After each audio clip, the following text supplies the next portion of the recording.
করলো, চামড়াটা ছিললো, এত কষ্ট করে বানাইলো, গোস্তগুলো সব নিয়ে বাসা তুলে যাবো আর তার কিছুই দেবো না, কেমন হয়? দেখতে মনে হচ্ছে এটা অমানবিক না? আসলে কাহিনী ভিন্ন। কাহিনী কি? কাহিনী হলো কোরবানির পশু আমরা যখন জবাই করলাম বিসমিল্লাহ আল্লাহু আকবার আল্লাহুম্মা মিনকা ওয়ালাক, এটা যখন জবাই করলাম আল্লাহর নামে, তখন এই পশু আল্লাহর নামে জবে হয়ে গেছে। এটা মূলত যেটা বললাম গরিব দুঃখীকে দেওয়ার কথা। কারণ আমরা যখন জাকাত দেই, সাদেকা দেই, ওখান কি ওটা নিজে খাইতে পারি? আর তাহলে কোরবানি গোশত তো খাইতে পারার কথা না, কিন্তু আমরা খাইতে পারতেছি কেন?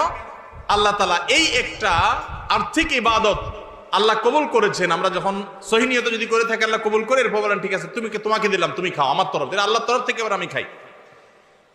তো এই কোরবানির গোশত এটা বিক্রি করা জায়েজ আছে না জায়েজ নাই? না জায়েজ। কেন জায়েজ নাই? কারণ এটা তো ওই যে আল্লাহ আমাকে হাদিয়া দিয়েছেন।